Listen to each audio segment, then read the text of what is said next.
All right, let's do it live on a Reaction Friday and Look Ahead Friday edition of the NFL Draft edition of Cleveland Browns Daily. I am merely Beau. He is the great Z.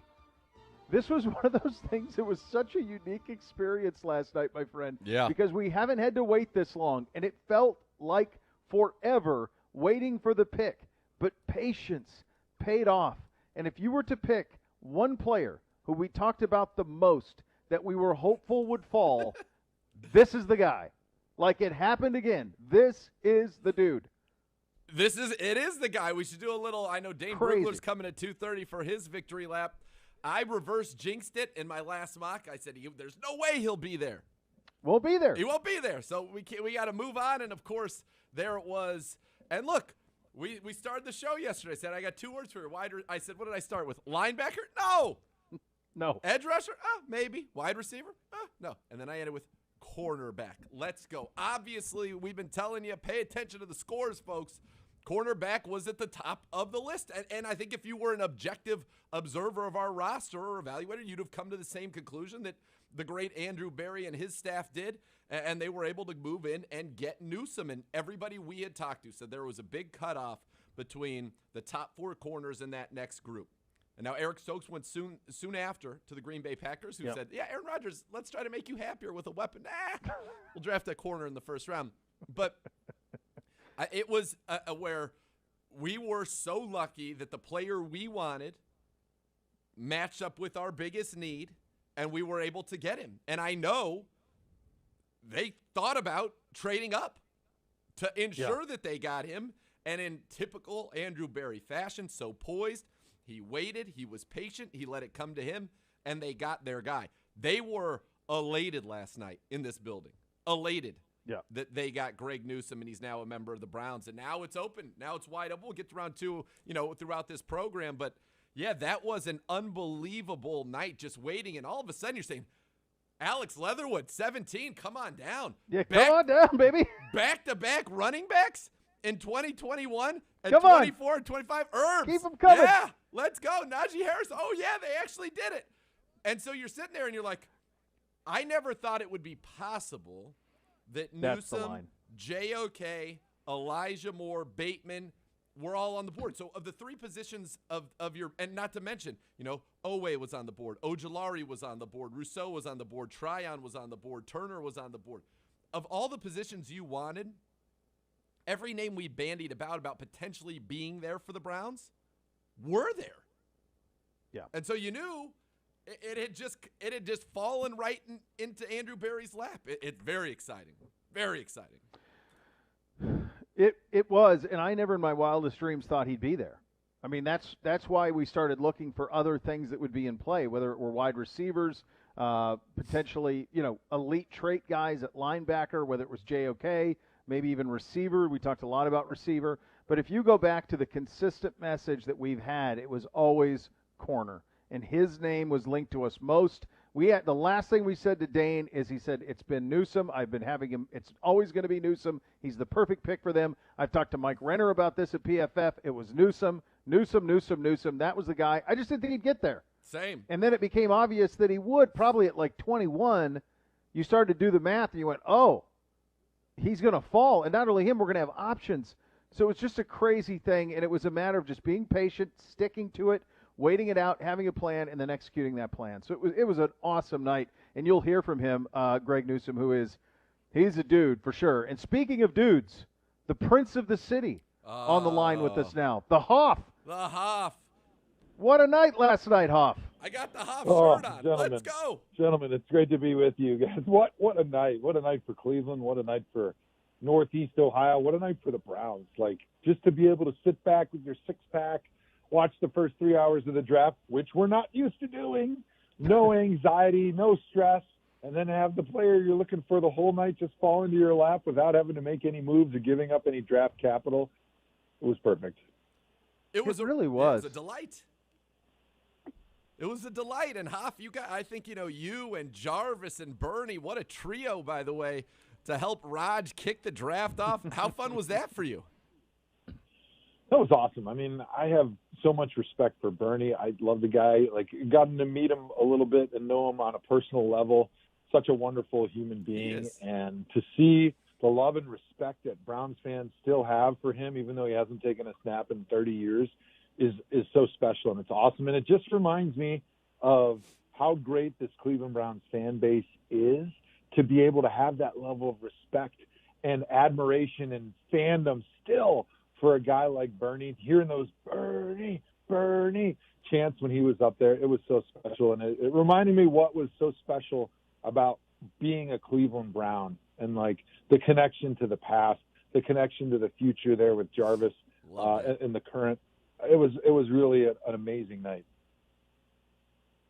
You try to put into perspective that for people who aren't from here or don't have a point of reference. Bernie Kosar last took a snap for the Cleveland Browns in 1992. 1992. And as Roger Goodell is opening the NFL draft, he is interrupted by chants of Bernie. Bernie. Bernie. Wrap your head around that, man. I say That's it all an the incredible time. thing. I say it all the time. Bernie Kosar is more popular in Cleveland than Joe Montana is in the San Francisco Bay Area, and Joe Montana is now the second greatest quarterback there played. It's not even close, by the way. It's not even close. That's how beloved he is. That's what's so cool. That's why this city is so cool, and that's why this team that Andrew Berry's assembled here has an opportunity. I mean, you got to say it. They are in the mix, and as you said, Beau, so many times, so eloquently, the draft is not our Super Bowl. The Super Bowl is our Super Bowl. That's why this city, when they do hoist that Lombardi trophy in the air, it is going to be absolutely bananas, Hoff. It is going to be bedlam on a level of which we've never seen. Just pure jubilation, pure joy, and so much. I mean, there's going to be decades of just relief that are going to come with that. I think it's going to be the most. I think it's probably the most special reaction that can happen in all of professional sport. A Browns Super Bowl.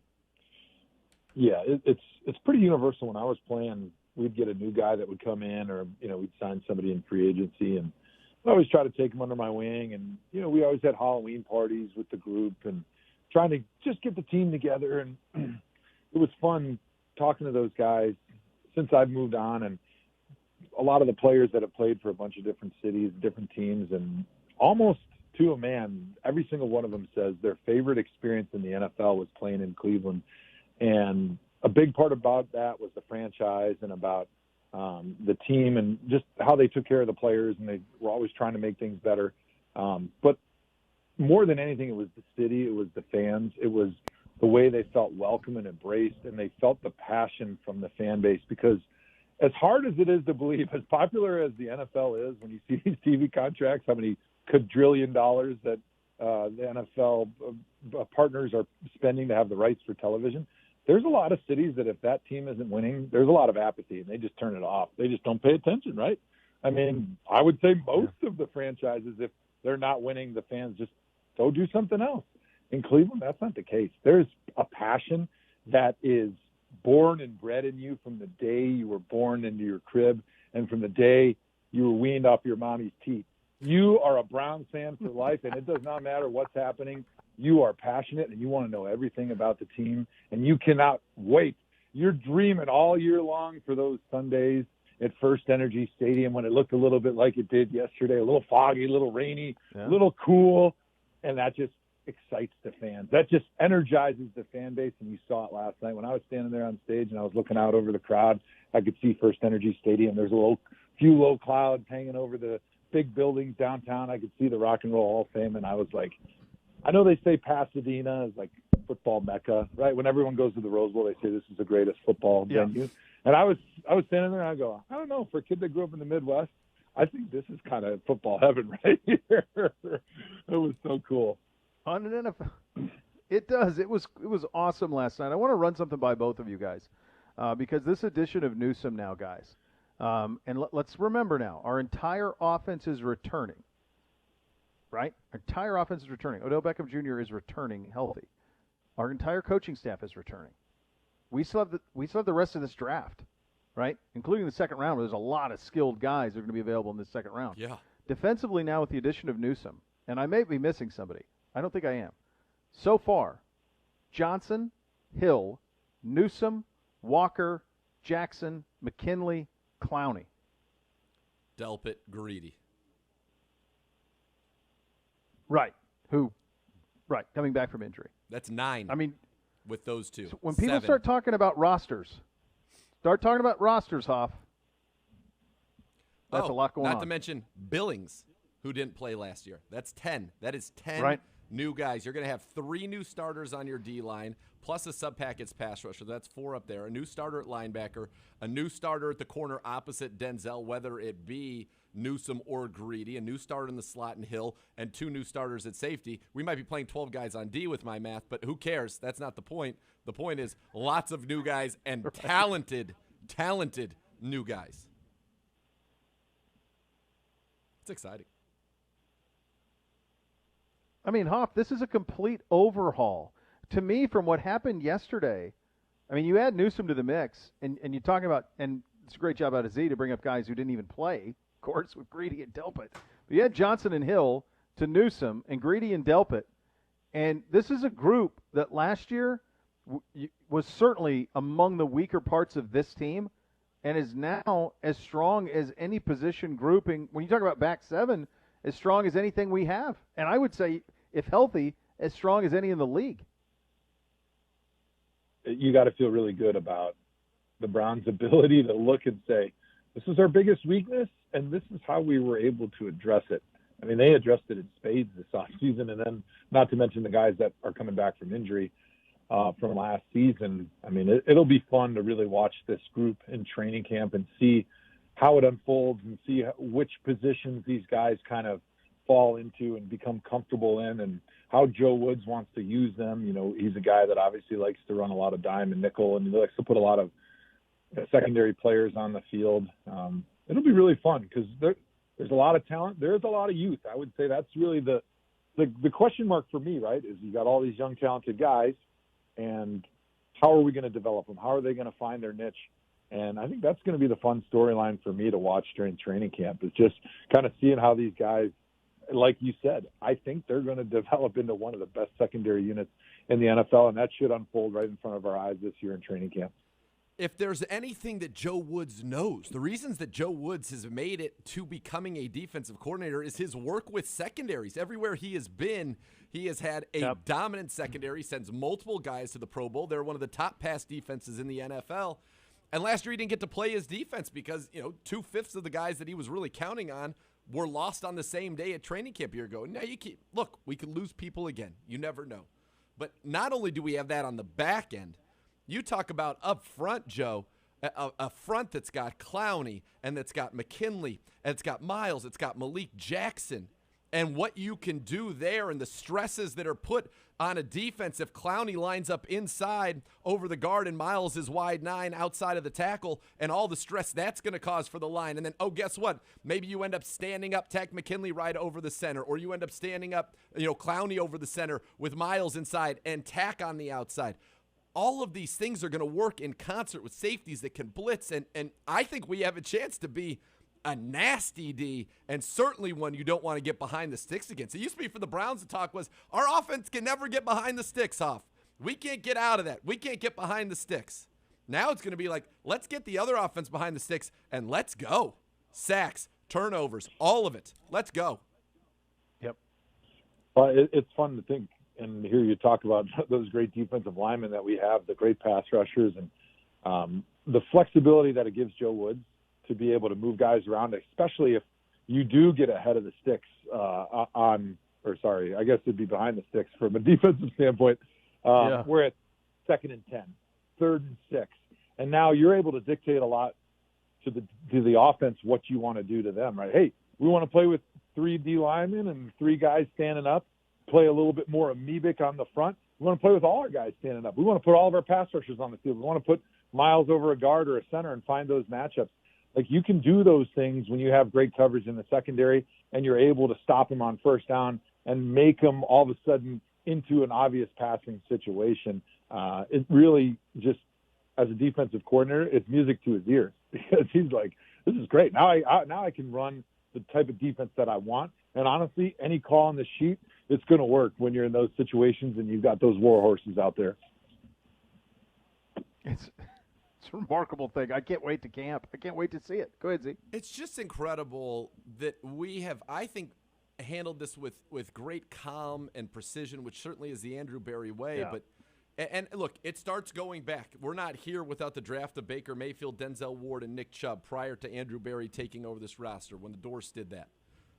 So that started it.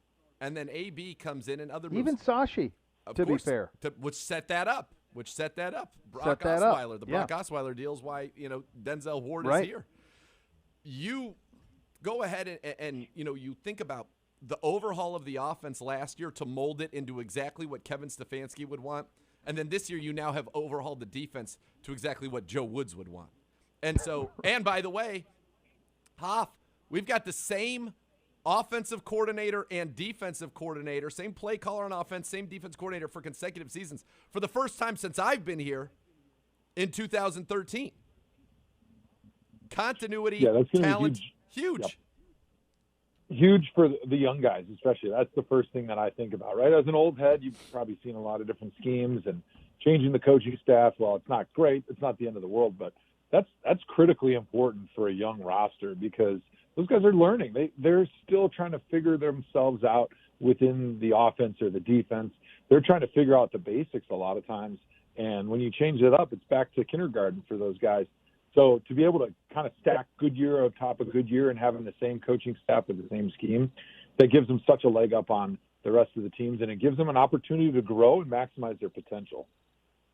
Yeah, certainly does. It's a remarkable spot we're in, and you can continue to add to that roster tonight. We will do that over the course of the weekend as well. Catch Browns Live today, presented by Graham and Fist Wine in a Can at 3 o'clock for reaction to the first round and look ahead to tonight's round 2 of the NFL Draft. ESPN Nation NFL Browns reporter Jake Trotter will join Z. Watch Browns Live on the Browns website, Browns YouTube channel, and the Browns mobile app with full replays of the show available at youtube.com/Browns. We will continue with the Hoff. We will come up next, try to put this thing into perspective. It was a wild night. We've got Aaron Rodgers to discuss, all of the picks, what happened. Joe had a front row seat. We were on the edge of our seat, off and running here on a Friday edition of Cleveland Browns Daily, 850 ESPN Cleveland.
All right, welcome back into Cleveland Browns Daily. And this spring, bolster your home's defense by going on the offense with the pros at Perfect Power Wash. Their proven process will safely and effectively neutralize the algae, mold, and mildew that's wreaking havoc on your home's exterior. Provide a league-leading defense against further damage. Join 100,000 satisfied customers, including both of us, by making the right choice for your home and go with the pros at Perfect Power Wash, the consensus #1 pick in professional power washing. Call the pros now, 888-860-WASH. That's 888-860-WASH. Use the promo code BEAU and save 10% on your Perfect Power Wash. Merely Beau, the great Z, and the Hoff here along for the ride on the day after the first round of the draft. And it was a day unlike anything we'd ever seen when you had the Rodgers story into it, Joe. We'll get to that in a second. Let's go through the first round, though, guys, and get your opinions on some of the biggest takeaways. Joe, I'll start with you. Who was your biggest team winner in round one? I like the Jets. I mean, obviously, being number 2 overall, it makes it pretty easy to feel like you're a winner. But what they did in the middle of the first round by picking Elijah Vera-Tucker from Southern California, he was an offensive lineman. I thought he was undervalued. When I watched his tape, I thought he was the second-best offensive lineman. The New York Jets, they traded with the Vikings to be able to pick him at number 14. And they put together this Wilson wall right in front of the young quarterback, Zach Wilson, that they just drafted. And I think it's so important. They're not going to make the mistakes that they made with Sam Darnold, where they're going to just throw a rookie quarterback out there to the Wolves with nobody around him and not give him the protection that he needs to be able to develop. And protection is twofold, right? It's not just pass protection. It's a running game. It's an ability to run the football to take some of the stress off your young quarterback. Drafting that guard out of Southern California allows them to be very, very good in the run game, and it's going to take a lot of pressure off of Zach Wilson. I love that. It's going to pair him with Mekhi Becton, who is my second favorite. It was 1A, 1B with Jedrick Wills and Mekhi Becton last season. Mekhi Becton looked great in the time that he played last year. So you pair those two guys together, I think they've got an excellent thing going there for the Jets. That's why I call him my winner. Z, who was your team winner round one? Well, I'm going to start near the top of the draft, and I think that the 49ers were a winner last night. I think Trey Lance was a great acquisition. I think that, not to, toot our own horns, but we never bought any of this Mac Jones nonsense, not for 1 second. I think anybody that had any time around Kyle or used any logic also came to the same conclusion. I know that the Hoff was there. We were talking with Greco last night. Nobody bought it. And so I think, and the fact that at that press conference, clearly they enjoyed the ruse. They had a great time with it. I love that. So they're a winner as far as I'm concerned. I think the Bears are a huge winner. A huge winner. Yeah. They go up and they get Justin Fields, and I thought it was a tremendous move for them. And they get their quarterback of the future, and they finally have a chance to have a quarterback who's thrown for 4,000 yards in their franchise history, which would be a real nice treat for them, maybe even 30 touchdowns. Who knows? So I thought the Bears, ultimately, because it's a quarterback-driven league, they're the big winners. Those were the picks that I really, really, really, really liked. I'm going to go Miami, too, because I love the Jalen Waddle pick, and I love the Jalen Phillips pick. I think they've gotten a lot better in the last two drafts. I don't love Tua. But I think Jalen Waddle is a dude, and I think he's got to me, he's the closest thing to Tyreek Hill that we've seen come in. His burst off the line is incredible. I understand that there's some risk with both guys involved, with Waddle coming off their injury and Phillips with the concussion history. But I think Phillips could be a 10-sack guy right away in the league. I think he's that special. So I think they got the best edge rusher in the draft, and I think they got, the highest ceilinged receiver in this draft, even higher than Jamar Chase, in Jalen Waddle. So I like what Miami did. And, of course, certainly, I agree with you, Z, on Chicago as well. Which player was the biggest winner, Joe? I'm going to say Mac Jones, being able to slide down in the draft and end up in a position to be the heir apparent now to Tom Brady in a system that fits him, that was exactly the system that they were running when Tom Brady was there, to be able to be coached by the greatest coaching staff in the history of pro football. I feel like even though he slid in the draft, and I think you heard him talk about it when he was whispering to the commissioner, and 100 million people heard him, and he said, I'm kind of secretly happy that I slid down to the Patriots, because it's just such a perfect situation for him. In this era where everybody's kind of looking for more of a mobile quarterback, he goes to a place that can still value the stand-in-the-pocket quarterback that can slide and move just like Brady on a team that's added a lot of talent around him during free agency. I just think it's such a great situation. He's got to be a winner. Yeah, Mac Jones, definitely a winner. Also, again, anybody who believed a quarterback that just went 15 in this draft needed to give up 3 ones to move from 12 to 3 to get him, losers in this draft. But, yeah, Mac Jones is a winner. The other, Kyle Pitts. If you're Kyle Pitts and you get to go, you think about where he could have ended up had he not gone 4. Now, Cincinnati would have been a lovely landing spot for him as well. But yeah. I don't know about Miami as much. I'm with you, Beau, not as big of a believer in Tua. But you go to the Falcons where you know you're automatically starting off with Julio Jones and Calvin Ridley out wide. You've got Matt Ryan, who has made a career throwing the ball to tight ends over his time down there in Atlanta. And I think it's a great fit. I think that they could be a team. If the Falcons somehow figure out a way to get Javonte Williams today, early in the second round out of Carolina, that offense – you're going to run 2 tight ends. You're going to have Hurst, and you're going to have Pitts. And Pitts is really going to be your slot receiver. Ridley, Julio, and Javonte Williams with Matt Ryan, they could score 60. I mean, they're matchup nightmares. Yeah, it really is. I agree with – I think the biggest is Mac Jones. Yeah. Something kind of happened to him where he almost became underappreciated because of how much he was judged against Fields, which I'd never thought – that was never fair. But this is a great spot for him, and he will be taken care of. You want to talk about best position to succeed? I think you could argue that there's no quarterback who was taken in the first round who's in a better position to succeed than Mac Jones is. They will be patient. They have structure. He will run an offense that's similar. And by the way, if he's not good, Saban would have told Belichick. He would have told him. Of course. Saban vouches for Mac Jones to one of his longtime friends, Bill Belichick. So that one, to me, in terms of landing spot, is as good as it gets. The only other one I would mention, and while I'm thrilled that they did it, and I don't necessarily like the pick, Najee Harris will be a star right away in Pittsburgh. He will be a star. He will put up big numbers. He will catch balls. He will run for 1,000 yards. He will be a focal point of their offense. They've got a lot of weapons. Their offensive line's not great. They can still find a way to address that, but I think he will really burst on the scene. He's a very, very good player, and that's a great spot. Again, I wouldn't have done it if I were them, but from his perspective, I think he will win big with that pick. Who is your loser of the night? Joe? I mean, can I say the Raiders? I feel like that's just yes, you're the Hoff. Because that's kind of what everybody said. And I'm not as down on Alex Leatherwood as other people are, but I just feel like it was a little bit of a stretch because I don't see Alex Leatherwood being a tackle in the NFL. I think he's more of a guard. I don't see that he has Pro Bowl guard traits. Like, he kind of gets a little bit lazy at times with his eyes. He's not a big finisher. He's not like a real physical player. He's a little bit more of kind of a technician, and he's a good athlete. But it just seemed like an odd pick where they were sitting when you've got other needs, and I don't really think that if you're going to draft a guard in that position, you should have a full conviction he's a Pro Bowler, and I'm not believing that Alex Leatherwood is going to be a Pro Bowler. Z?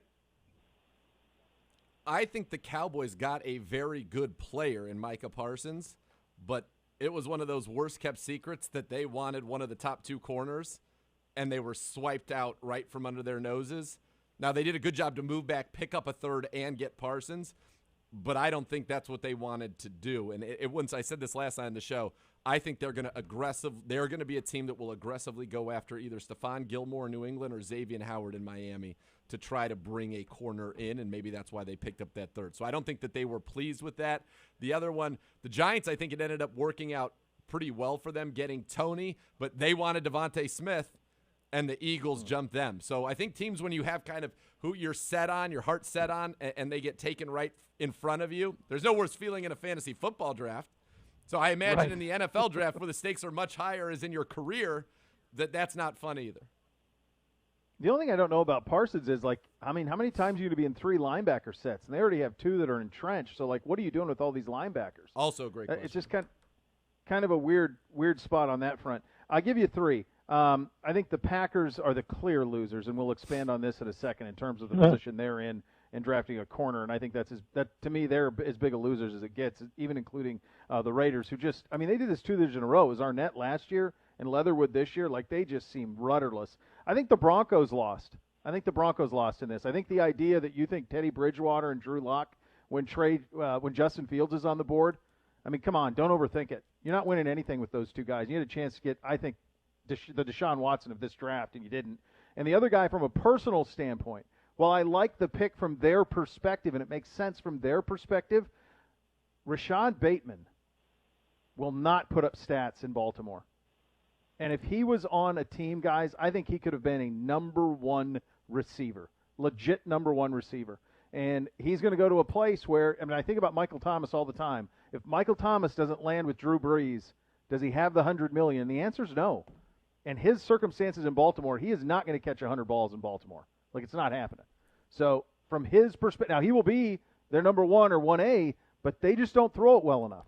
Go ahead, Z. I was saying last night, I wanted the Steelers to draft a running back because I don't think their line's very good. And Hoff, you can tell me more if you agree or disagree, but I don't think their line's great. So I like that an investment in something.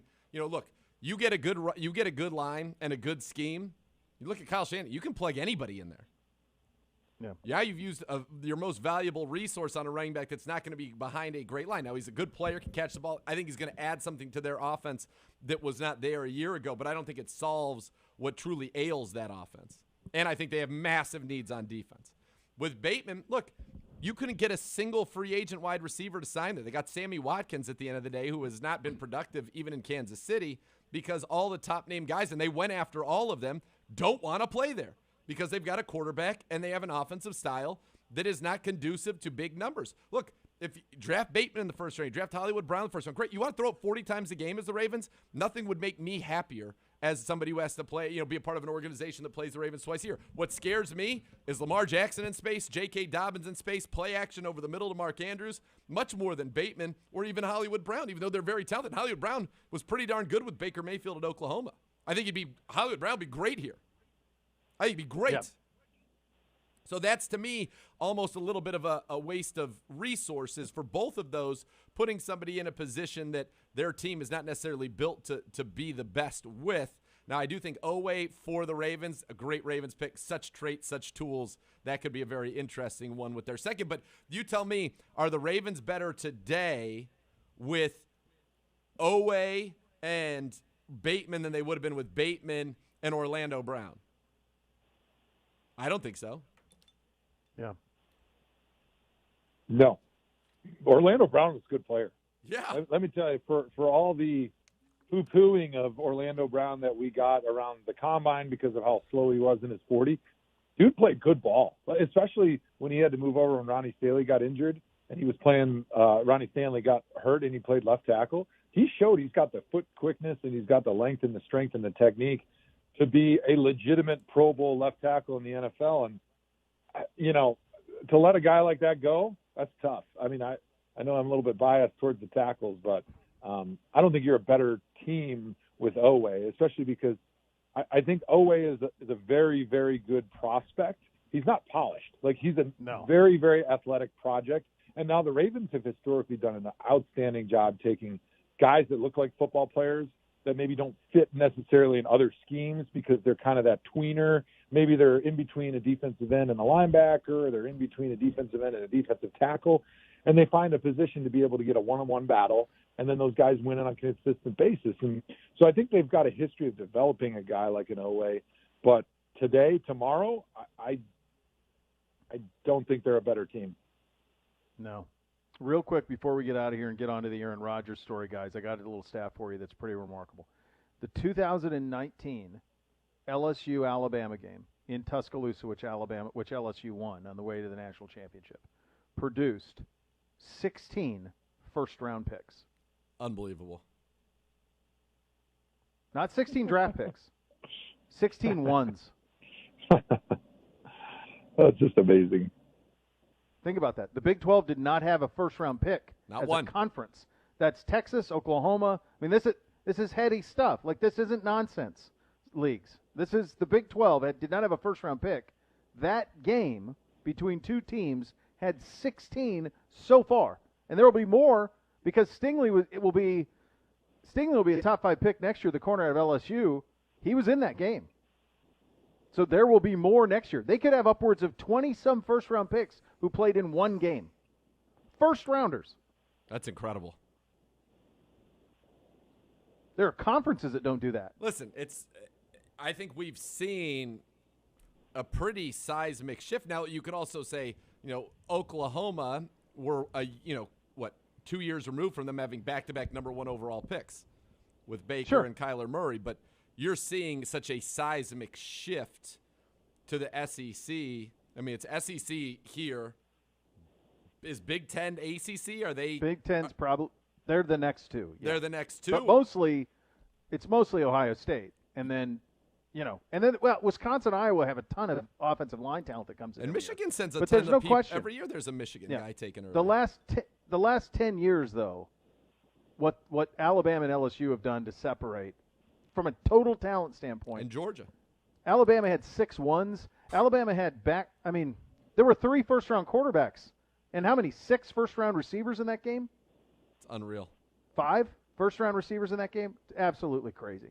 Absolutely crazy. Hey, Cleveland, the NFL Draft is certainly here. Stock up at Meijer on top picks like Bounty, Old Spice, and Tide, so you're ready for anything. They're in stock. They're available now. Plus, this week, save $125 on P&G brands with M Perks. Place your order in the Meijer app today. Coming up next, Aaron Rodgers. My goodness, how did this come about? Where do you go from here? Final segment with the Hoff as well. You listen to Cleveland Browns Daily on 850 ESPN Cleveland.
If your game plan for the season includes buying or selling a home, Howard Hanna Real Estate Services has you covered. Visit howardhanna.com/go Browns today. We are lucky on the show that we have the Hoff from time to time who will join us, which is pure joy. But we also, when you have the Hoff, you also have a man with boots on the ground in Wisconsin. Boy. This is a boots on the ground man in Wisconsin. This is a landowner in Wisconsin.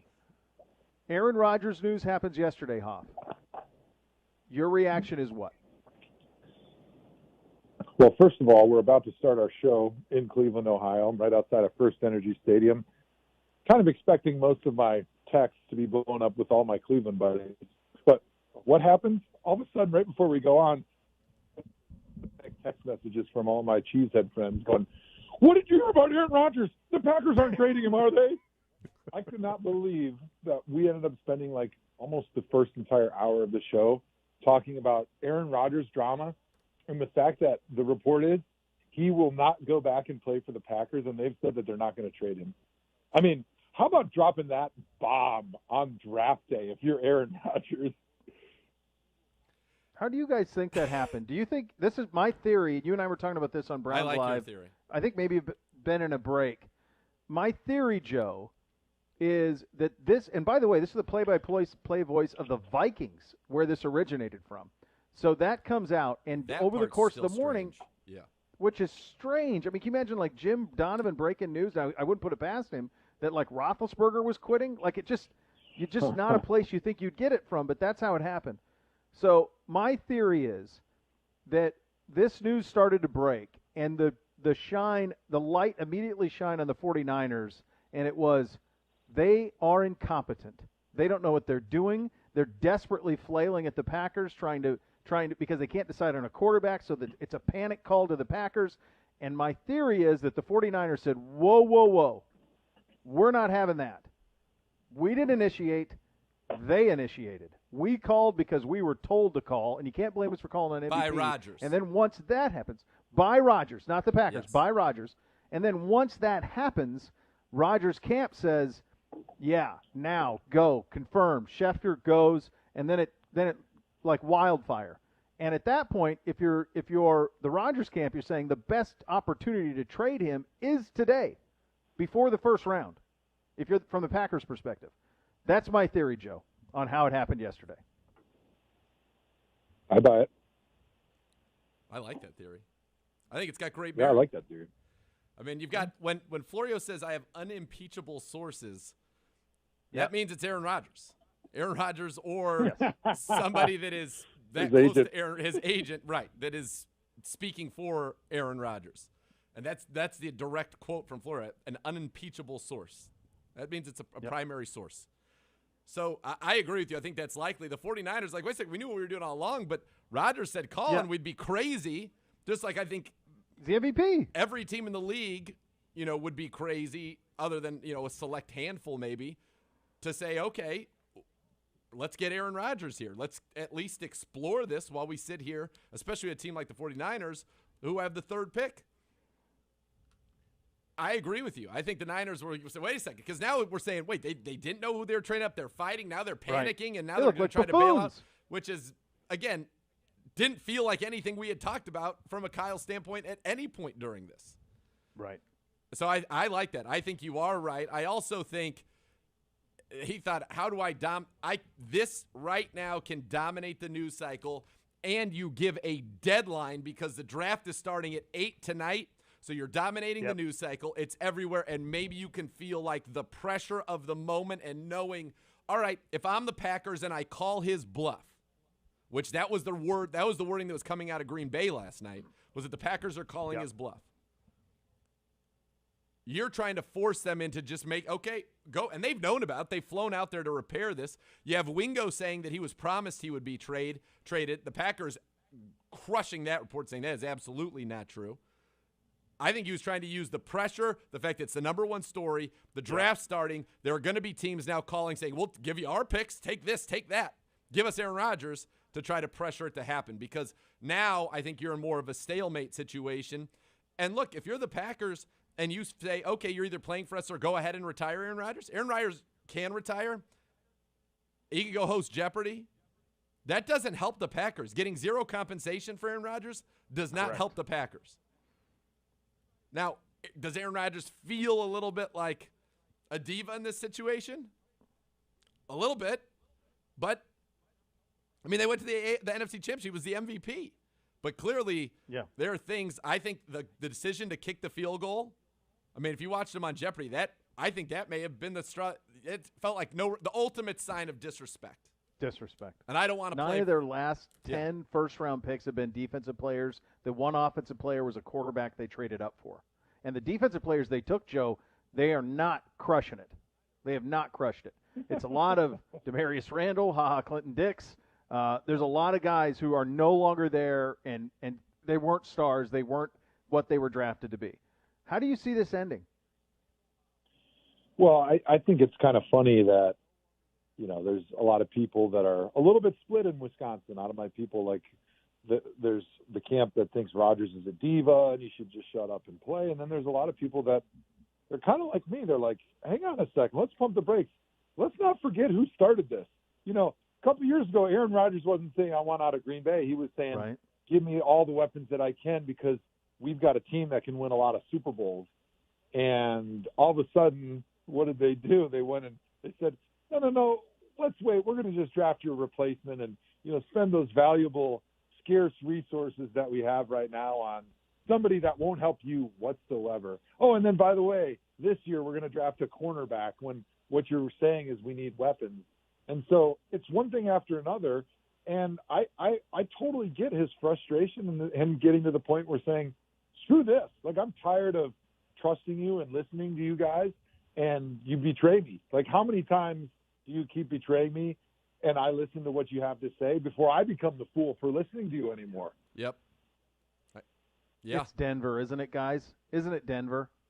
They have the offensive assets that would be appealing. They could give them Surtain. They could give them their next 2 ones. You could throw in KJ Hamler or Jerry Jeudy, however you want to do it. They have the package. They have the package. And then you can run out Jordan Love, or what, isn't that a name? Throw him out there, and away you go. I mean, Denver's the team to me, guys. I would love it for Denver. I hope if I were Rodgers, I'd want Denver to keep their weapons as much as they can. Jeudy, Cortland Sutton, KJ Hamler, and then you've got Noah Fant. And you got some running backs. I think that's a great scenario for him. Now the question is, do you want to leave Green Bay, where you are, in my opinion, clearly the best team in your division? Yeah. To go into a division where to win the division you've got to beat Patrick Mahomes and the Chiefs? No, but I'm guessing it's just like Brady last year with Tampa. You're going to go in the same division with Breeze? What I don't understand. Yeah, but Tom Brady's he's better than Drew Brees, and he had a No, I agree. But Rodgers would be thinking the same thing. Like, I'm better than anybody. I just won the MVP. That's fine. The difference to me is Breeze was, we saw his arm was hanging by his thread. I got it. Yeah. Whereas Mahomes is peaking and in the beginning his prime. Of course, Aaron Rodgers has full belief in himself, as well he should. I just think, if I'm Aaron Rodgers, my best outcome is this rattles them into saying, why don't we do what Tampa Bay did and go all in? Why don't teams do that more often? When you've got a guy at Aaron Rodgers' age, and it feels obvious to me, let's go all in. Let's try to – we're not here to say, we've gone to the NFC Championship game and we won our division. And this. At this point, with a guy like Aaron Rodgers, you're playing to win a Super Bowl. And the Bucs went all in. The Bucs had like 38 free agents and $12 million of cap room, and somehow they're all back. They're all back. Yeah, we had a sports psychologist when I was playing for the Browns that would come in from time to time, and he would give the team a message, and he did a really good job. He spent a lot of time, and one time he gave us this message that still sticks with me to this day, and it's keep the main thing the main thing. And this is my frustration with the Packers, and I live 2 hours from Green Bay, so I have to deal with it all the time. And thankfully, I'm not a diehard Packer fan like I was when I was a kid, but they are not keeping the main thing the main thing. Are they more interested in being competitive and making the playoffs, or are they more interested in winning the Super Bowl? Like, what's the point? Right. What are we doing here? Like, I just want to shake their front off and say, what are we doing here? Is this franchise trying to win a Super Bowl? Like, is that our main thing? Or is our main thing selling tickets and being competitive enough that we're on TV and we're relevant?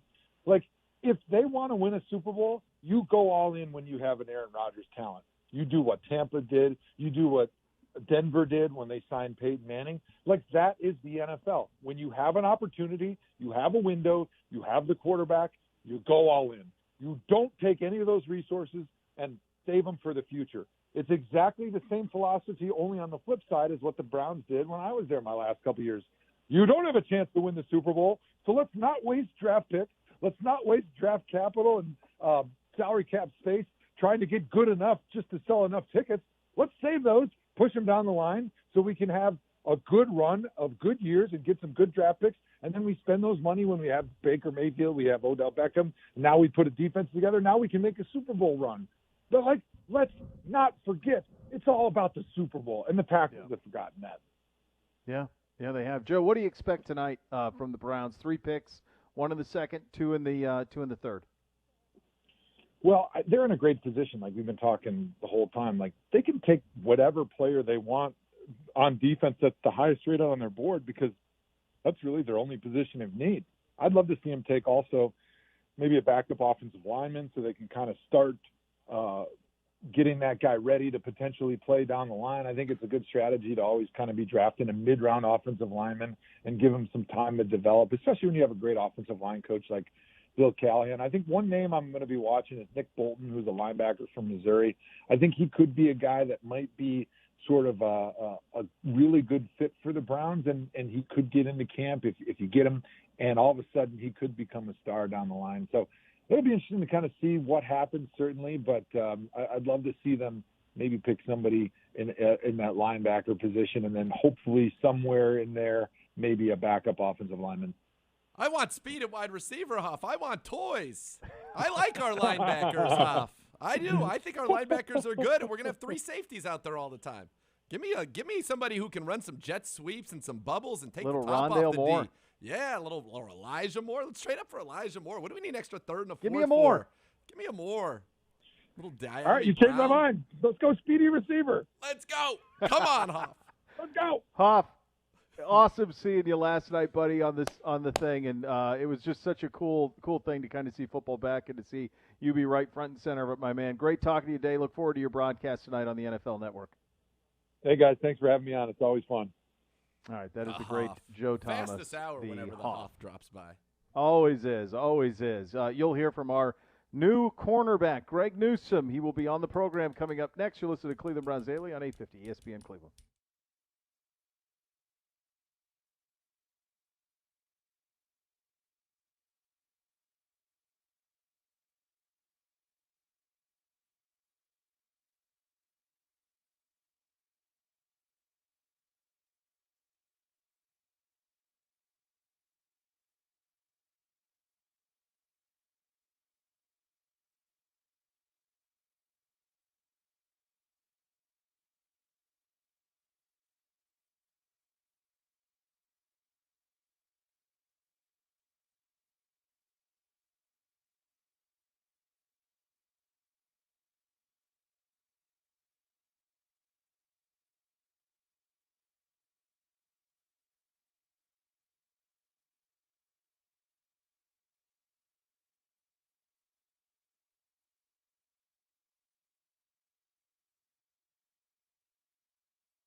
All right, second hour here on a draft day Friday edition of the program. Second and third tonight right here in Cleveland. Beau Bishop from my friends at Northeast Factory Direct.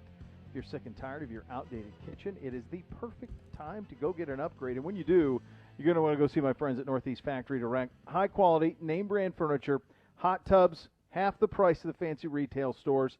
But at Northeast, you also get high quality cabinets for 60 to 70% less than at those expensive kitchen remodeling stores. And it could not be any easier. You simply make an appointment, bring in some basic measurements, and they're going to walk through everything. The best part of it, the appointment and the design are free. That's a rarity. Northeast Factory Direct cuts out all the costs associated with traditional stores. You can buy really nice stuff at really incredible prices. And they also have 0% financing. It's available. So if you're thinking about remodeling your kitchen, it is simple to do so. Go to northeastfactorydirect.com and schedule your appointment today. Greg Newsome is our new corner. Last night on the University Hospital's Cleveland Browns radio network, he sat down with the fellas. Let's have a listen. First off, you guys are down 7 minutes. what's it like just being in this whirlwind and being an NFL football player now? Yeah, I mean, for my family, this is a moment we'll definitely never forget. There's nothing really to, describe or express my feelings at this moment. We're just so excited and so happy, and everything that they've done for me, I'm finally in a position that I'm able to repay them a little bit, and we're just so excited to be a part of the Cleveland Browns family. Greg, we are excited to have you. Nathan Zegura here. Welcome to the team. Congratulations. And let me ask you, we talked with Andrew Berry just moments ago before we're talking to you, and he said, we had zeroed in on Greg very early in this process as somebody we wanted. From on your side of it, did you know that the Browns were definitely interested in you? And I'll tell you, I didn't think we would be lucky enough to have you here, but is this something you knew that Andrew Berry and this team and Joe Woods, they really wanted to bring you here and make you a Cleveland Brown? Yeah, most definitely. I kind of talked to them very early in the process, and I talked to a lot of teams just like that, and I really only talked to them probably once or twice, and that's kind of how I talked to a lot of teams. So I was kind of uncertain who was actually truly interested. It was kind of weird a little bit, but no, I definitely sensed it early that they were very interested in me. From doing Zooms early on. Greg, this is John Greco. Congratulations and welcome to the Cleveland Browns. When we talked to General Manager Andrew Berry, he was really complimentary of your football IQ and kind of the off-the-field things, to go along with your on-the-field talents. What is something that you pride your game, you're most prideful about in your game and what you think you can bring to this Cleveland Browns defense? Yeah, I think what I pride myself on the most is just my versatility. I feel like that I can play off, I can play press, I can play cover 2, cover 3, cover 4. I don't think there's a coverage, in a playbook that I won't be able to play at a very elite level. So I'm going to bring that versatility. Whether they need me to go chase snaps at safety, nickel, or corner, I can do it all. So I'm definitely going to bring versatility to the Cleveland Browns. One of the things AB also said that they loved, not only your football IQ, the fact that you knew what everybody on the defense was supposed to be doing there at Northwestern, but your competitive spirit. And, your coach Pat Fitzgerald said you got a short memory and a quick fuse. What is it about being a competitor that you love? How would you describe yourself as a competitor? Yeah, man, it's so fun being a competitor. I hate to lose in anything. Yep. Every rep, if I'm playing a video game, if I'm playing anything, I don't like to lose. The way I describe myself, I'm just, I just think I'm an animal. I'm not taking any rep off. I don't care if you're 10 years old, 5 years old, 20 years old. I'm going to try to beat you in whatever I do. I'm just a very big competitor, just like Coach Pierce said. So, Greg, I know obviously these last few months since you've been, played your last collegiate game and now leading up to this, all the preparation, maybe the anxiety, the nerves, it's all it's all gone past. Tell us a little bit how excited you are to be a Cleveland Brown. Man, I am super excited. To join a historic franchise just like the Cleveland Browns is just amazing. I got Anthony Walker there who's from Northwestern, so I already know, a guy like that already there. And it's pretty close to home, right? So it's a 3-hour drive. Some of my teammates are going to be able to come up to games, come up to visit me, and things like that. So, I'm so excited to be a Cleveland Brown, and I just can't wait to get out there and just show everybody what I can do. Nathan, you got something else? Go right on ahead. I just wanted to, going through, watching the tape and doing some research on you, you allowed 10 completions total last year. You had 10 pass breakups at the same time. Only one completion that was more than 10 yards in the air. I mean, Greg, that's insane. You're playing in the Big Ten. I mean, you're playing some good offenses there. Those are wild numbers. I mean, where do you get the drive? Because I think maybe that speaks to your relentlessly competitive nature to not even let you're going to throw it over here. I got as good a chance getting my hand on it as you'd have in a completion. Yes, sir. I love it. I think that just honestly comes down to, first, like you said, I'm the biggest competitor you'll know, and then I just feel like I can't let my teammates down. If I'm doing my job out there, I know the 10 other guys on the field are doing their job. So, I don't want to let those guys down, and I just know explosive plays is just how you lose games in general. So, I'm not giving up the deep ball, but I'm really not giving up the short ball either. That's something I pride myself on. I just don't like seeing guys catch the ball on me. Like, that's just the competitor in me. Like I said, whether you're 2, 10, 5, like, I just don't want you to catch the football on me. And that's just something, that I do at practice as well. I'm one of the hardest practicers, on our team as well. So I'm going to be 100% at it and competitive each and every day. I love to hear that, man. It's refreshing for sure.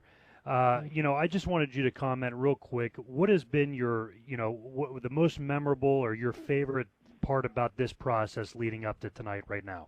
Yeah, my favorite part of this process is, honestly, it's just getting to know, all the teams and all the coaches on the different teams and, just doing all this for my family. Like, I'm the first person to obviously do this in my family, and just seeing my family excited was just the best part of this all. Like, just seeing them smile all the time and seeing them anticipate this moment and just preparing for this moment is just the best part. And, when I got picked, just to see my mom and all my friends and my dad and everybody literally so excited, that's all I can ask for. And, this night is as much as it is for me as for everybody else that was here at my draft party. And, Greg, when you get here now, you're competitive. You said you like to get on the practice field and compete. Well, you're going to compete with Baker Mayfield and Odell Beckham Jr. and Jarvis Landry. I feel like when you come in, you want to, iron sharpens iron. That's got to be pretty exciting to know you're going to come into a team where you're going to get tested by the offense, and it's going to be a battle every single time you're out there with the talent here in Cleveland, which means ultimately you guys got a good football team. Most definitely. That's something I'm definitely looking forward to. Guarding a guy like Odell or a guy like Jarvis every single day, that's the only way you get better. And I feel like when I was at Northwestern doing that as well, guarding some of those guys we had here, only prepared me for the game. So, I'm definitely, obviously I respect those guys, Odell and Jarvis on the field, but at the end of the day, when we get, between those white lines, I'm going to give it my all every single time, and my goal is not to let anybody catch the football on me, period. So we're definitely it's definitely going to be good to go back in 10. Best, receivers. They're arguably one of the best receiving duos in the whole NFL. So we're definitely going to have a lot of fun out there, and there's going to be a lot of competing out there. A couple of things on Newsome. Before he got hurt in the Big Ten championship game, he was awesome against the Ohio State receivers. He was awesome against the Buckeye receivers. Second thing I would say is the system that he played in at Northwestern under Fitz is as NFL a system as there is in college football, and certainly in the Big Ten. They ask the most of their guys. So from a jump right in, the thing that's always been the problem with Northwestern is they couldn't get guys like this there. They were always coached up. Yep. They just couldn't ever. They don't just historically have not had this type of talent. They have recently, new facilities, and it's allowed for a lot of rounders. Yeah. One other thing, like, is he going to get number 2? I would imagine he's going to make a play for it. Yeah. So I was thinking about this last night. All these rookies because these veterans how many of these veterans are going to want to pay to change numbers? They all want it to wait because nobody wants to write a check to buy up at retail all the jerseys that are out there. So are all these rookies going to get these numbers, get these single digits that are coveted? Like, that's a pretty remarkable thing. I mean, and who on our team would want to? I mean, it's such a number. I don't know. Would Denzel Ward want to? I know he wore 12 at Ohio State. He looked so good in 21, but would he want to? I mean, how are you going to manage that? I think the rookies are going to get it. Who's in charge? I mean, Cody Parkey's probably saying, hey, first rounder. Oh, yeah. Come talk to your boy here. Exchange a few pleasantries and some some greenbacks, and let's be on Let's our way. make this work. Two's all yours.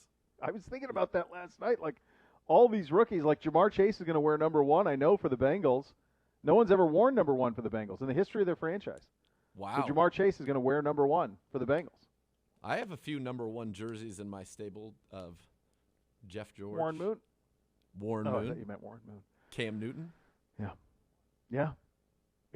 Warren Moon. Gonna be I have interesting. a beautiful baby blue Oilers Warren Moon. Just stunning. Did you know that that's among the more beautiful uniforms of all time, that when they moved to Tennessee, Tennessee owns that color and will not let Houston wear it? Yeah, oh yeah. Isn't that amazing? They own that color and will not let Houston wear it. If I was Houston, I would just wear Carolina blue. But if I was the Titans, I would just wear it. Well, true. Why would you not? Right. If you love it so much, wear it. Wear it. It's beautiful. It's great. It's not hard. They had the year where they wore those Yeah. throwbacks because I have a Chris Johnson 28 in those. One year when they wore. I remember Eddie in those too. Uh huh. Yeah, from the original move, yeah. All right, obsessing over something like football can be a problem. When you're obsessing over gambling, it can be downright dangerous, so do something to take your mind off it. Find a hobby, perhaps. If you want some more tips, go to keepitfunohio.com for great ways to keep gambling fun. All right, let's take a look at this cornerback room. We will do that, and then we'll start to look ahead to what could happen tonight. Dane Brugler, who was on it 2 years in a row in the first round for us, will join us in about 15 minutes. You listen to Cleveland Browns Daily on 850 ESPN Cleveland.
Welcome back into Cleveland Browns Daily, and Beau Bishop here for my great friends at Weather Seal Home Services. Need a roof replacement? Would you like to replace your roof for the final time? Well, that's the benefit of a metal roof from Weather Seal. Metal roof technology, materials, styles, and colors have improved significantly. They are beautiful, indestructible, and affordable. Plus, with a new metal roof, Weather Seal includes a 6-inch gutter upgrade and up to 7 years, zero interest on the financing. 7 years, zero interest on the financing. Call my guys. Call them today, 877-351-SEAL, or visit WeatherSealHomeservices.com. Again, that's 877-351-SEAL, or visit WeatherSealHomeservices.com. Before we get into our cornerback room, one other thing, and thank goodness for this, but the Rodgers thing did annihilate the Tebow nonsense that was happening first. Did this happen during our show or right after, where he tried out for the I think it was still on our show. I think we were still on the Were air. we still on? And yeah, then it happened like at 2:30. Yeah. Okay. Yeah. This would be such an incredible mistake for Urban Meyer to bring in, I'm one of the guys who think Tim Tebow is one of the greatest college football players of all time. I think you make he's a 3-time Heisman finalist, a winner, a 2-time national champion. Like, he is, from a college perspective, as good a college quarterback as you've had in terms of accomplishments. He is a 33-year-old who has not played in the NFL in 6 years, playing a different position. If you bring him in as a mascot, and it will undermine everything you're trying to do, and you will not be taken seriously. There are incredibly, though, staunch defenders of Tebow, and anybody who questions Tebow out there on Twitter, which is wild to see. I'd like to see it. He's not our problem. 33-year-old man. Not my problem. They're going to be on Hard Knocks probably. Let's see it. Sure. I'd love to see it. Do you imagine him like rawing up Miles Jack? It'd be great. Great. I'm like they're all in some for it. thud period and he takes out a linebacker? He's likely to be taken out himself. Guy's a tremendous No, I agree, but like tremendous. Of course, I'm just saying. What I'm saying to myself is, can you imagine? Like, it's like, all right, we're going half speed, and then Tebow's blasting through and getting up screaming. Not going to play, Coach. Not going to play. All right, we alluded to this earlier. So with the addition of Greg Newsome, which you just love this pick, this is our secondary as we stand today. Pretty loaded. Denzel Ward, Greedy Williams, Troy Hill, Greg Newsome, M.J. Stewart, A.J. Green, Rob Jackson, as our man Money Mitch would say. Safeties, John Johnson III, Grant Delpit, Ronnie Harrison, Sheldrick Redwine, who we don't mention enough, who every time he plays well, Elijah Benton, Montrell Meander, and Javante Moffett. I mean, this went from one of the worst rooms in the league, partially because of injury, to one of the best, if healthy. It's pretty incredible. You know, you look at the corner room, Ward, Greedy, Hill, Newsome, M.J. Stewart, inside-outside versatility. You had the investment in A.J. Green.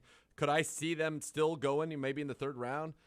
Yep. Shakur Brown out of Michigan State, Sean Wade, maybe Ohio State, to keep it with, names that our audience is familiar with, an inside guy. You could see that because Troy Hill is 30, and he's on a shorter deal. I know it's a 4-year deal, but you look at these deals, you say, okay, this could be a 1-year deal, could be a 2-year deal. Could be 4, who knows?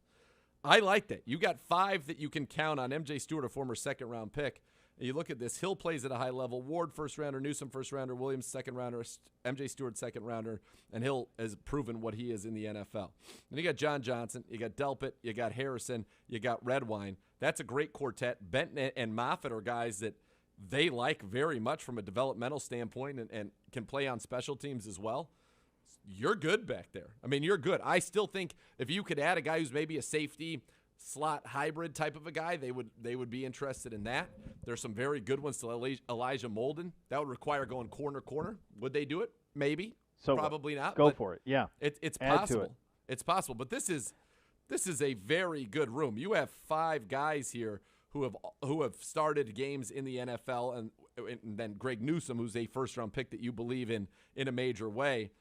It gives A.J. Green a chance to develop this season. I love where we're at. We're deep on the back end. We've got talent on the back end. We've got versatility on the back end. We have an opportunity, to continue. We could have looks where we've got Denzel, Greedy, Newsome, and Hill. All four of them can be on the field. You've got an opportunity to have the three safeties, the three corners, three safeties, two corners. So much flexibility and versatility with what you want to do with this group. And it went overnight from being, not a strength to a strength. I mean, it got to the point last year where in the playoffs we're starting, Mitch, Robert Jackson, and MJ Stewart. Yeah. And now you're not going to be starting any of those guys. No, you won't. And I think you bring up a good point on Shaun Wade and guys like that too, because if you're going to be in dime 400 snaps in dime, it wouldn't be the worst thing to have a guy who could go back and forth and kind of have that body type and be able to be in the slot and also play a little safety and give you a little depth there. Because if those three guys are going to spend a lot of the time on the field together, you need to have some depth on the back end of that. And you can never have enough of these guys. Never have enough. The right guy, we have 2 third-round picks. My hunches in the second round, it would be receiver, elite trait receiver, and there's a lot of them still out there. Both the Moores, give me either one, I'd be thrilled. Your boy De'Ami Brown would be an interesting one. It's his ability to get deep.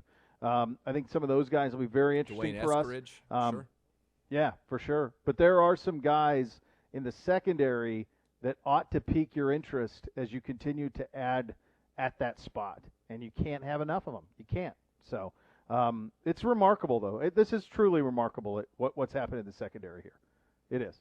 The whole defense. I mean, it's crazy just the remaking of it. And I said, folks, Joe Woods last year got, I thought, a lot of incredibly unjust criticism. He didn't get to run the defense that he wanted to run. Some of the talent, 2 major talents he was counting on didn't play a snap, and I thought he adapted and found ways to creatively generate takeaways. We led the NFL in takeaways the first 8 weeks of the season, averaging over 2 a game. Second half of the season, yes, some of those things went away a little bit, and I think part of it was Miles slowed down due to COVID, and we've read that incredible article Mary Kay Cabot did with Miles' mom. They gave you some real insights into that.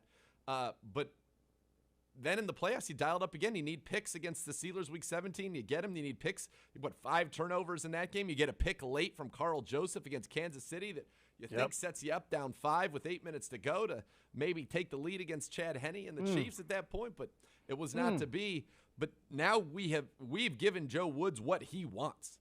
And Joe Woods has always produced strong secondaries and strong pass defenses.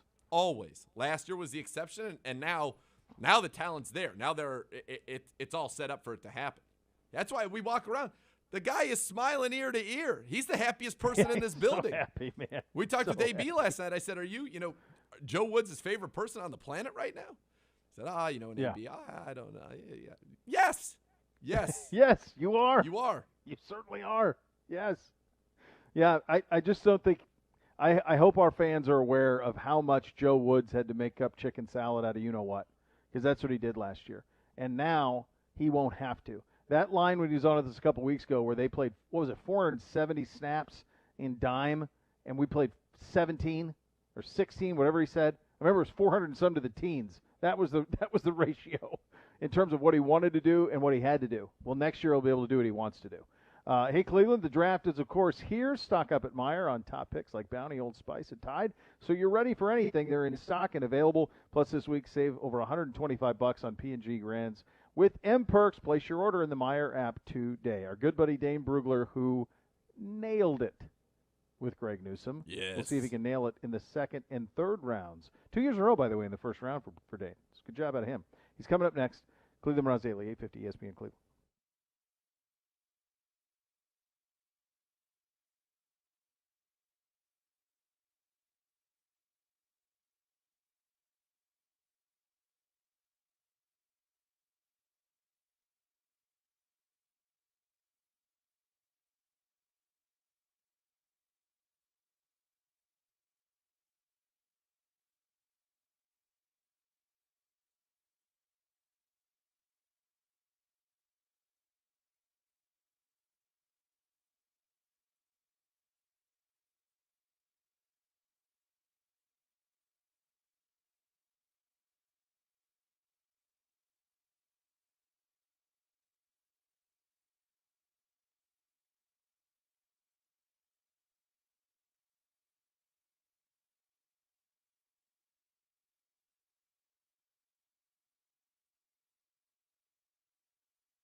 Are you on the injured list? We can help get you back in the game. Call 1-800-ELK-OHIO for a free case review. Elk & Elk is a proud partner of your Cleveland Browns. Time to head on the hotline for our good buddy Dane Brugler with The Athletic. And ladies and gentlemen, let's let him hear it as he gets out of his car. 2 years in a row, he has nailed the first-round pick for your Cleveland Browns. Wills a year ago. What a legend. Newsome. What about you, Dane? 2 years in a row, dude. Nailing it. Hey, I'm excited for Browns fans because we're talking about a really good player in Gregory Newsome who, and like I said this, I mentioned with you guys a few weeks ago, I really believe he could be this year's Jedrick Wills for the Browns, meaning a guy that comes in as a rookie, earns a starting role, and really helps stabilize a unit that needs a little bit of help. And so, we weren't sure, was he going to last all the way to 26? There were a few moments there where you thought, okay, well, Bears moved up for a quarterback, so that takes one team off the board potentially. What were the Titans going to do? They went Caleb Farley, and to see him on the board at 26, it made too much sense. It was a great, example of fit meeting need, meeting value. I think all of that converged at that 26 spot with the Browns and Newsome. So really excited to see him suit up here and see if he, what kind of role he's going to play as a rookie. Yeah, it's exciting. And as the draft was unfolding, I didn't think he would be there for the Browns. It's what I think we had talked about so many times on this show. We wanted him, but would he be there? You mentioned all the teams. And then all of a sudden, it's coming and you're saying, we're at the Steelers pick. And you're like, JOK is going to be on the board. Newsome's probably going to be on the board. A bunch of edge rushers we've talked about will be on the board. Elijah Moore and Bateman are on the board. It almost was like everybody that we'd ever discussed hoping that one maybe would be there were all on the board, Dane. It was kind of just incredible how this draft unfolded in a way that I think ultimately benefited for the Browns because you get that corner in round one, it just opens you up to so much in round two, and there's so much talent left out there. No question. And that's the beauty of, what we kind of talked about. Sitting there at 26, you just don't know how those first 25 picks are going to play out. How many people thought Alex Leatherwood was going to go in the top 20 picks? I don't know about it. I think Mike Mayock, was the only person I thought that might happen, and the Raiders jumped all over that.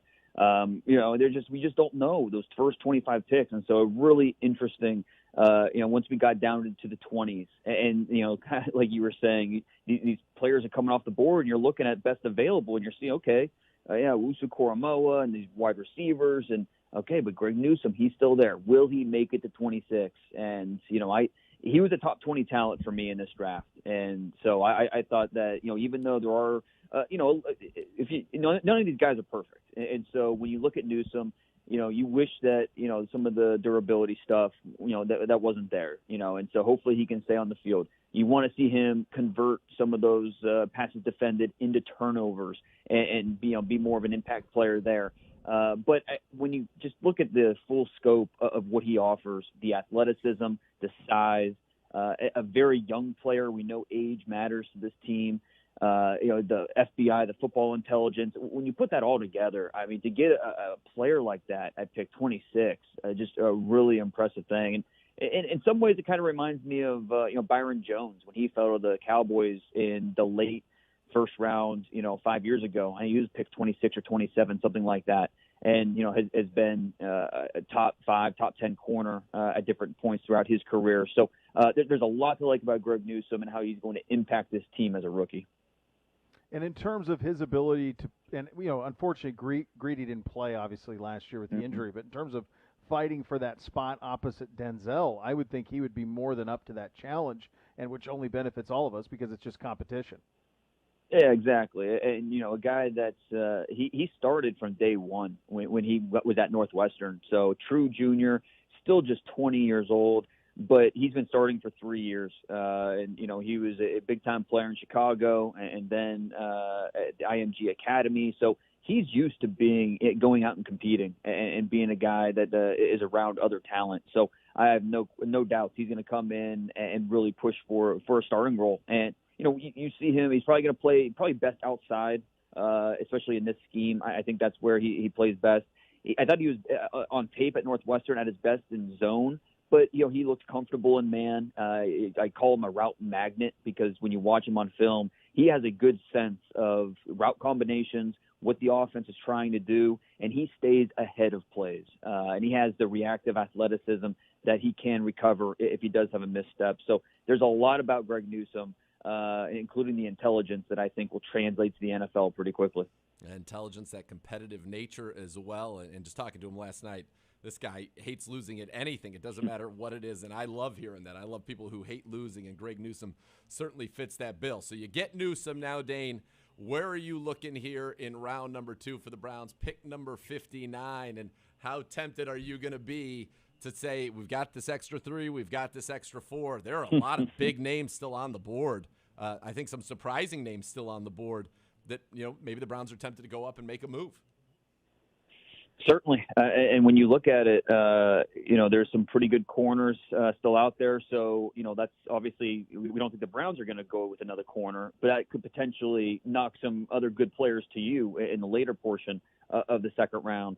Could it be another pass rusher? How far does Azeez Ojulari slip a little bit? He was dinged medically. Not sure how the Browns view that. At a certain point in the draft, the value might be too great. So, keep an eye on Ojulari. We've been talking about offense too. If they were to add a playmaker, if Elijah Moore were to slip a little bit, that's where I think, I don't know how, some fans might not love the idea of trading up for a wide receiver, but when you talk about value and Elijah Moore, I thought there was a very good chance he was going to be off the board last night. Yeah. If he were to start to slip a little bit into the mid-second round, that's where you go and get your guy. You go add him to this offense, what he would bring. It would be a lot of fun. If they don't, I think Rondale Moore, I came out with my second, third round mock draft today. Rondale Moore, if he were still to be there at pick, it was 59, I believe. Yeah, 59. Rondale Moore, I think, would be, when you look at this team and what they want to be, multiple on offense, a guy that can help underneath. He brings a lot of another dimension after the catch. You could line him up in the backfield, line him up in the slot, just have a lot of fun with a talent like that. And then you eventually project him as this team's full-time slot receiver. So some of these receivers are really intriguing as they kind of project forward. But pass rusher is still a possibility. Guys like Joseph Osai, Carlos Basham, they can get better on the defensive line. And then we know defensive tackle is a need for this team. And so we know it's not a great defensive tackle class. Who could be there in the late second? Could Levi Onwuzurike from Washington, if he's still on the board, he would be someone worth considering at that point. So plenty of options here. It'll be really interesting once the picks start heating up. I've got Tyson Campbell from Georgia, the first pick off the board at 33, and then I think things will get really interesting. Dan, I want to circle back on the receivers and the 2 Moores. Rondale Moore, I know very well. Mm-hmm. I saw what he did for Ohio State. I think you could plug him in on this team day one, and you can have 10 to 15 plays you can put in for him, and he's a problem. You can use him in the return game, and it's just something else defenses, then he can grow into something else. Elijah Moore I'm less familiar with, other than just what people are saying. Not somebody I've seen a lot of his game tape. Who is he? What can he be? Who are his comps? He's a little undersized, 5'9.5", 180 pounds. But he's a guy that has big-time ball skills. He's kind of in that Jalen Waddle mold as a player, just kind of the, not on the same level, obviously. Jalen Waddle was a 6th overall pick, but more, he's not too far behind just in terms of what he offers. He's a 4.3 athlete. He led FBS in catches per game last year with 10.8. When he was targeted, he showed off his hands. Very reliable player. Another flexible chess piece. The Ole Miss offense, that Lane Kiffin offense, they line him up everywhere. Slot, outside, in the backfield.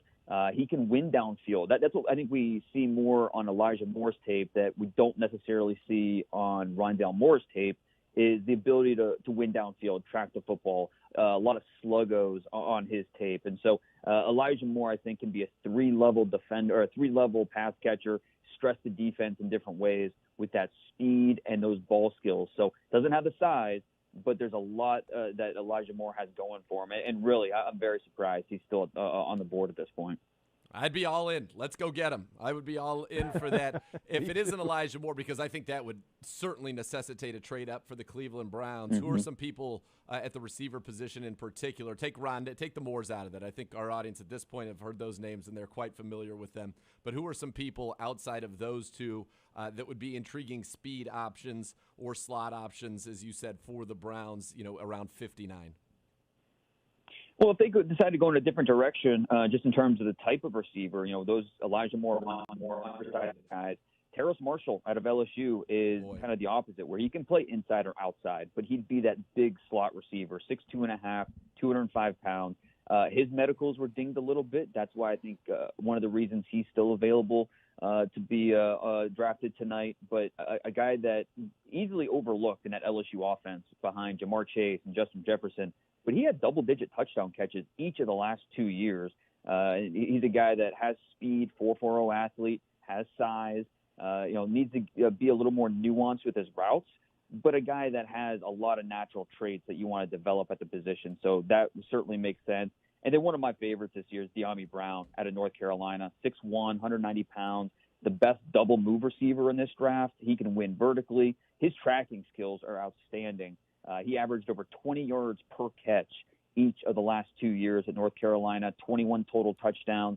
So there's a lot to like about just what he offers from a speed perspective, and then the ability to stack receivers, get deep, get open, and create downfield. He needs to expand his route tree a little bit in terms of the underneath and intermediary routes.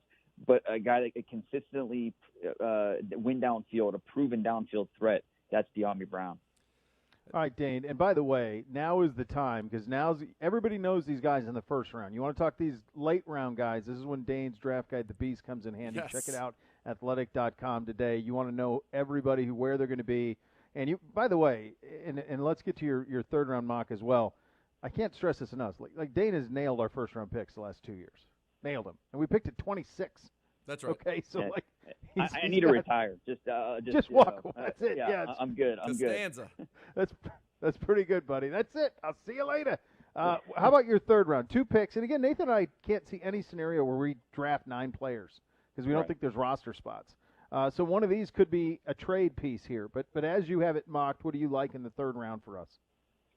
Well, we mentioned defensive tackle as a need for this team. Just you need to add depth up front on the interior, and I think that Aleem McNeil out of NC State checks a lot of boxes for what this team likes. He's a young player, still just 20 years old, 6'2", 317 pounds, a freakish athlete, a guy that was a linebacker in high school, moves to the defensive line in college, and at almost 320 pounds, he ran a sub-5 040. So there's a lot to like about his movement skills.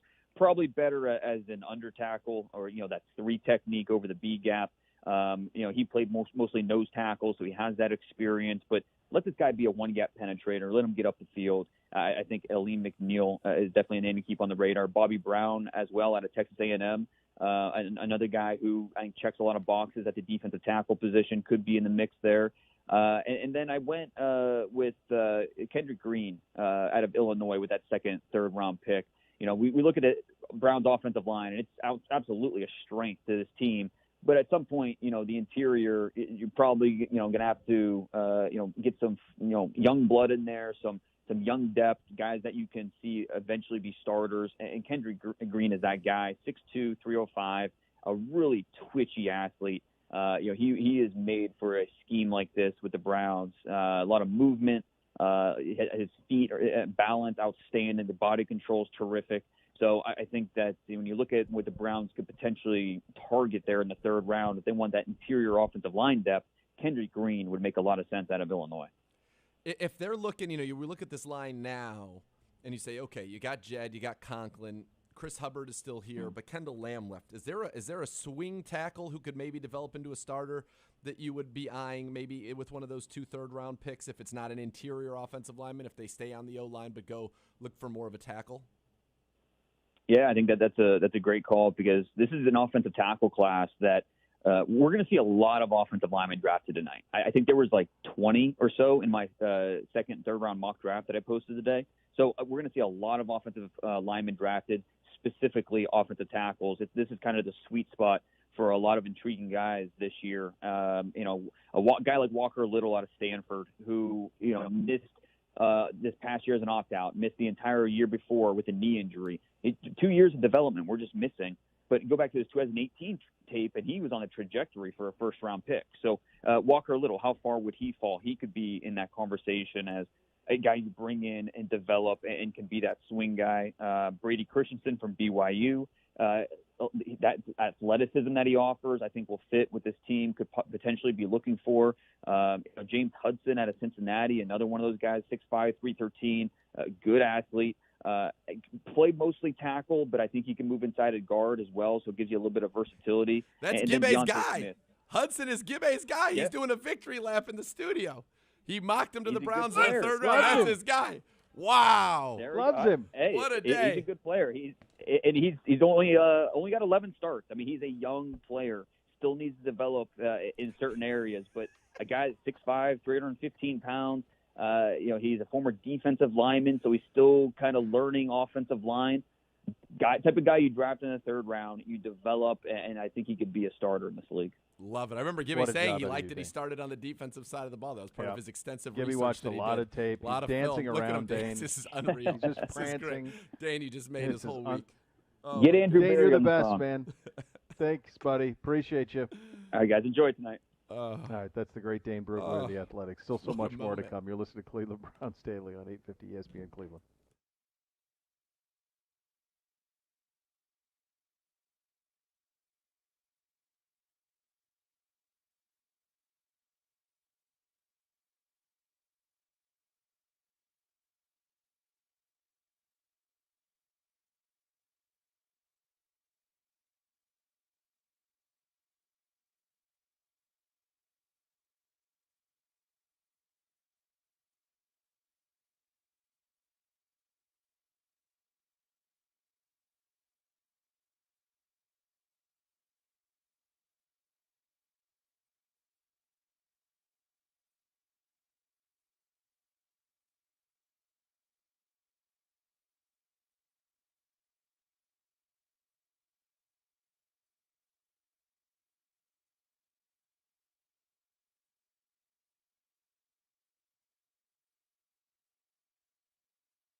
Catch Browns Live today, presented by Graham and Fisk Wine in a Can. It's just minutes away, 3 o'clock. Reaction to the first round. A look ahead to night 2 as ESPN Nation NFL Browns reporter Jake Trotter joins the Z, which stands for Zegura. Browns Live on the website, on the YouTube channel, and the Browns mobile app. Full replays of the show available at youtube.com/Browns. Just a one and done for me. Come back to me. Bring your Emmys with you. One and done. Come back. You know, Browns Live, Emmy-nominated Browns Live. No big deal. No big deal. Yeah, look at that. Let's go. Come on back. That's a good job. Step 1 nominated, step 2 win. That's step it. 2, that's a good job. Yeah. We've already got one in the closet. Some people have 3. Some people have more than that. Some people have none. No big deal. 1 minute. 1 minute. I just have one thing. Give me a more. I don't care which one. Give me a more. That's where I'm at. Reminds me of that great song by the hit band Color Me Bad. I adore Mia Moore. Mia Moore. What a job. Oh, boy. Ladies and gentlemen. If only I had a let thin him mustache hear you as right he now. exits his car. It would really have been a moment. Next level is next. Enjoy round 2 of the draft. It's fun.